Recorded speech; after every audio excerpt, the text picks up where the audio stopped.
Hello guys, this is my second vlog, blog, whatever the hell you want to call it. I don't have a camera because I'm at the office right now enjoying Dota, and so you're probably just gonna have to like look at this screen with nothing on it. And yeah, okay, so the topic I want to discuss today is there was a Reddit thread, and I keep making responses, but they're just annoying to have to go through, so I'm just going to make a video and outline my thoughts on the matter. Alright, so there is a thread that says low MMR level MMR gaining is actually quite hard, and this guy also provides no proof and says that his friend's Dota buff is private, so he can't share the link, and a lot of other reasons apparently why he can't show the games or anything like that. But the gist of it is that he plays on his friend's account on solo queue, loses like 3 out of 5 games or something like that, and he even says he goes mid one game and struggles with a 2.2k Queen of Pain player or something. And keep in mind that this guy says he's 5.4k.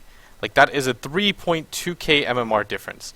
That's like my girlfriend's MMR difference between the two players. Like, it's not small at all. Like, it's incredibly significant.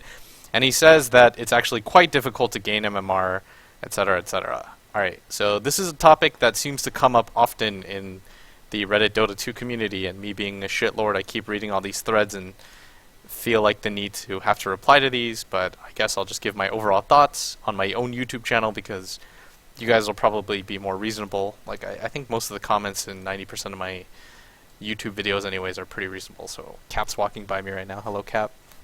Alright, so Cap's gonna listen to my rant right now. Alright. So one of the number one things that I hear by people is that for some reason everyone seems to think that whatever MMR that they were placed at is incorrect. And I know how this works too, because I play Counter-Strike Go and I'm fucking terrible. But I play with like 14-year-old kids that scream in voice chat and say like, oh, well, this game's awful, and you know, I get Russians because I'm in Europe now, and I'm playing on CSGO and I'm like 3 stars. And I'm like, I have to be better than the people I'm playing with. I just do. And I'll go 40 kills and we'll still lose, and I'll say to myself, why the fuck am I stuck at this rank? And you know what the reason is? Is because I'm not consistently getting 40 kills. There are plenty of games where I play with those Russian kids, and although half the time they scream at me in a language I don't understand, or there's like 14-year-old kids that I keep playing with on West when I was like a silver 4 or something. And the number one theme is that I was never consistent. Like, I would get 40 kills one game, then I'd get 3 kills another, and I'd be useless. But for some reason in my brain, those 40 kill games stick in my head, where I completely dominate and we somehow lose, and I'm just like, there's no way I deserve to be in this MMR bracket. It just doesn't make sense. I'm so much better than everybody. And to prove a point as well, I tweeted at people, I tweeted on my Twitter, that sounded weird.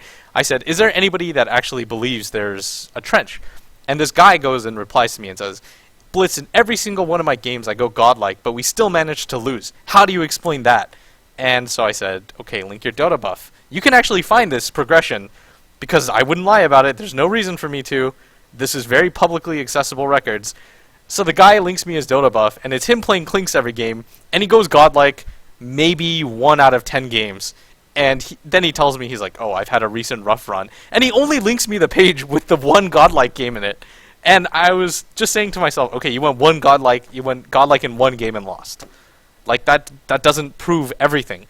And so what I want to tell you, and something that I feel really strongly about, is the only consistent factor in these games is yourself. Like, you are playing against people that are just as bad or good, whatever you're at, and the only consistent factor that you're going to find is yourself.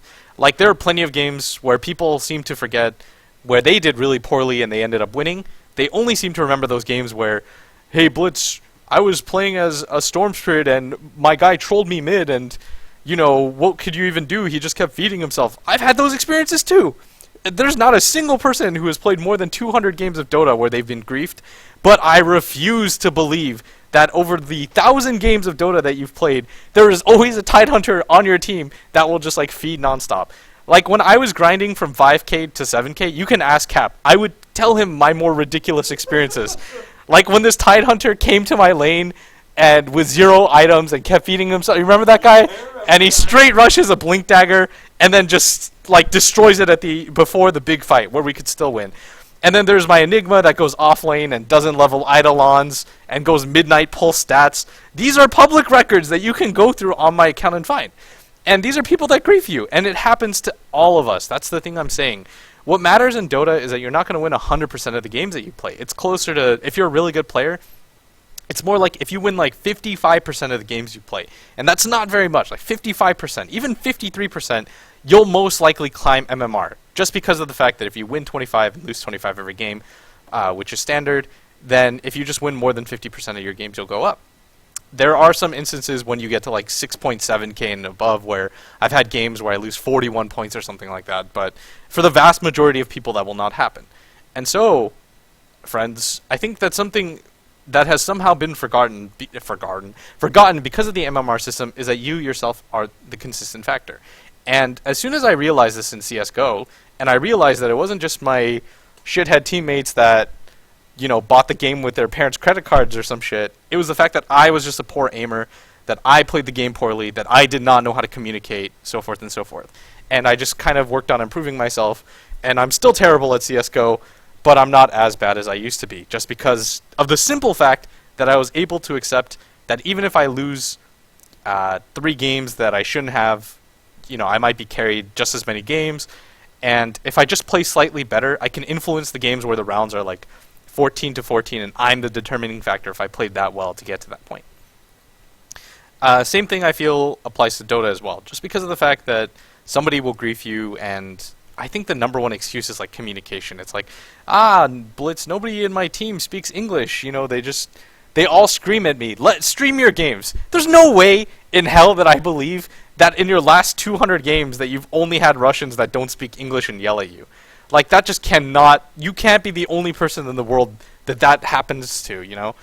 And I think it's a culture thing with Dota as well, just because of the fact that it's a common thing to, if you have a ridiculous game where somebody does awfully, you need to get it off your chest. And a lot of the times it's Reddit, and a lot of the times it's your friends. You'll just tell your friends, like, oh my god, I just played the worst game in the entire world. And I'm guilty of this as well. And I've actually tried to stop doing this in my recent games. Like, if something bad happens to you, you don't have to tell the world about it. It's not indicative of everyone's experience. Like, you don't have to, you know, you had one bad game where you went like 30-0, you ended up losing. Like, whatever, that happens.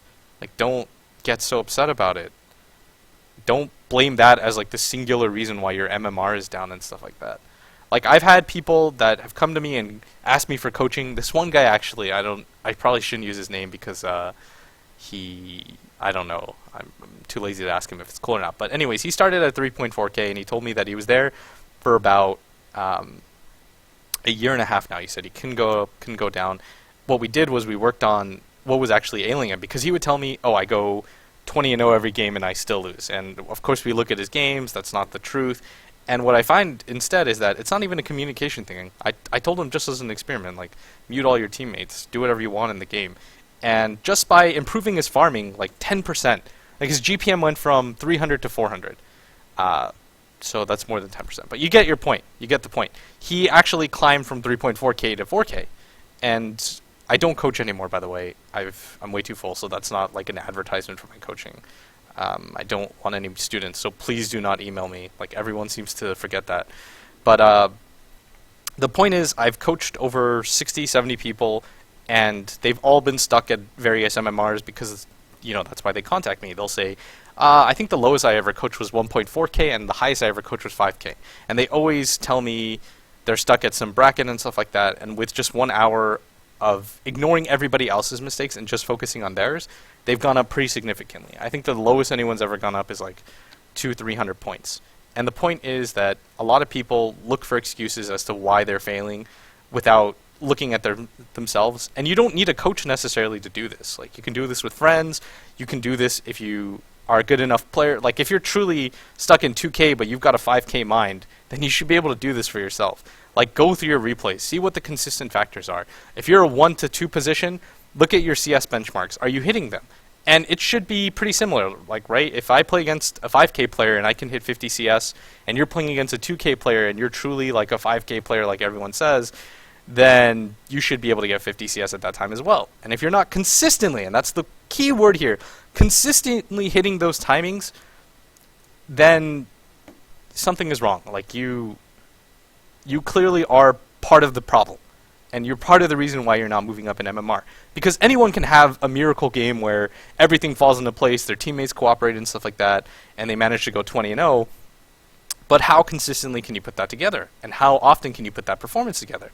I think I was stuck at like 4.5k MMR or something like that, and then I got stuck again at around 5.7k, and I kept complaining to Cap because I raced him. Like, he was supposed to shave his leg hair if I hit 6k before him. He dropped down below 5k. Yeah, I dropped down below 5k on the race to 6k, and I was like, what the fuck, Cap? And he can verify, I did this too. I was being a dick about it. I was like, man, these teammates, I just can't do it. And I wanted to call off the bet and stuff. I was whining all the time. And then I just realized, you know what, fuck it. I'm going to beat him. I'm going to make him shave his legs. I sat in a room and I thought to myself, okay, what's going wrong? I go through my replays. I figure out the issues with my play. I noticed, the consistent thing that I noticed was that I was hitting my orchid timing too late, and that usually meant that I was looking for fights too early, instead of just straight up farming. And I started changing that, and I started working out farm patterns in my head. I was like, oh, if I actually aggressively farm in their jungle, then I can pressure the enemy safe lane. And I started really thinking about the game and not just entering game after game, because that's what I was doing before. I would just queue up game after game and say, I'm a good enough player, my luck will change eventually. That doesn't happen. You have to be the force of change in your life. And so once I started doing that, I went on like some sick streak. I must have won like 9 out of my 10 every single time. I went from under 4k at one point, as Cap shouted, thank you, to 7k with like no time at all. Like the Red Bull LAN was December 14th, and I was busy for the next 4 days after that, and I still managed to get 1k of MMR within less than 5 weeks after that. So I got from 6k to 7k. And it was just the fact that I realized I was the consistent factor in my games. Like, I was the issue. That I was picking mid for myself, and I just wasn't doing enough. I wasn't farming quick enough. I was tilting too hard. I was relying on my teammates. I just started muting everybody and unmuting them at the end of the game because I'm just bad at communicating. Like, I spam music if you've seen my stream. And that might not be the best thing, but it won me games. So it's not communication or your teammates or whatever that's the issue. I'm trying to say is that you are the consistent factor in your games. For some people, and the people that are going to get mad, I feel, in my YouTube comments, this will not apply to. But the people that are inspired and stuff like that, just try to objectively look at your play. Like, look to improve yourself. This should mean really good things, because I think it was like Demon that told me once. He said, you should stop looking at what everyone else is doing and being concerned with what some 2k level support is doing when he fucks up the poll and doesn't do anything. Ask yourself, what could I have done better this game? Did I, even if I went 20-0, could I have played better? Could I have made this game winnable if I went 21-0? Did I hit my farming timings? Did I farm fast enough? Was I an impact in the team fights? Like, what could I do? And for people that say this only applies to if you play carry, this is not true at all. I'm going to use my buddy Purge as my anecdotal evidence and say that he was stuck at like 4.4k MMR, and then he started grinding off stream. And then he started telling me, he's like, I didn't actually realize how many things I was doing wrong as a support. And keep in mind, he played in Southeast Asian servers, which is a bit controversial, but I feel like it's the hardest server. Having played at all of them and living in Europe now, I felt like C was the worst for reasons beyond skill. But anyways, Purge played pure support. He played like the 5 role in the Southeast Asian servers, and I started noticing, like, over time, he stopped blaming what his carry was doing. He started looking at his own timings and realizing, like, I'm not doing everything perfectly every game.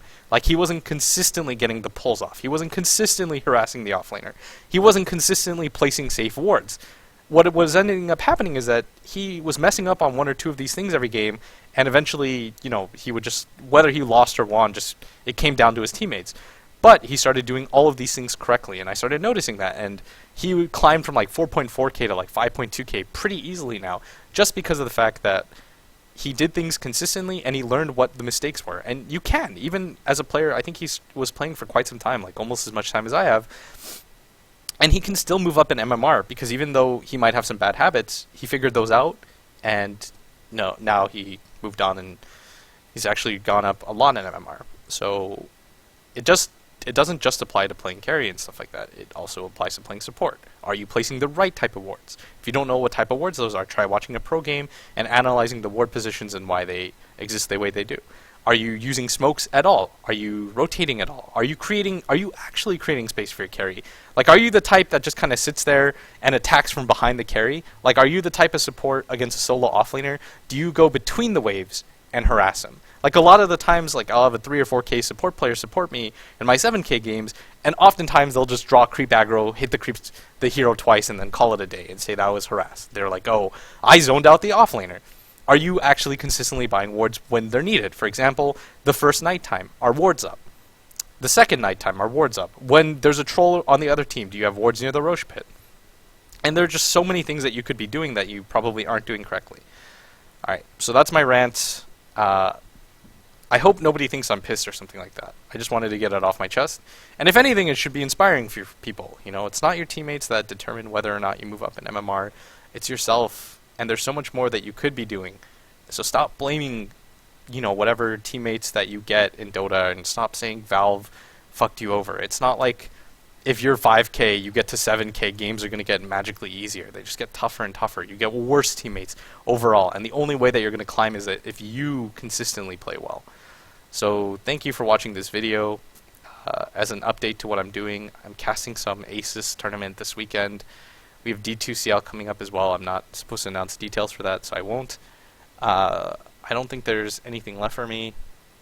People have been really positive to me lately. There was a troll video that circulated online that people said I'd behave like a douchebag in, so if you're that troll player, I'm sorry. And yeah, people have been pretty kind to me. I hope this video... I mean, I know a lot of people are going to disagree with what I'm saying, but how can you really disagree with that? All I'm saying is that if you want to improve your games and your experience and gain an MMR, try to look to what you are doing that could be done better. And you will find that climbing MMR is 10 times easier. So thanks for all the kind comments. I feel like I'm really blessed in this community. Like, people throw me comments that are really rude and stuff like that, but a lot of them are really kind. For example, when I went to MLG, somebody said, wow, Blitz looks really bored up there. He has to straighten up his tie and stuff like that. And could you please button the top button on your suit? And I was like, you know what? That's good advice. And I want to be the type of person or caster that if somebody says something mean to, if there's a hint of truth to it, I'm going to try to follow through. So if you have commentary for me and stuff like that, try to make it nice, but I read the mean comments and try to improve on them anyways. So, You suck, Blitz. thank you, Cap, for the peanut gallery.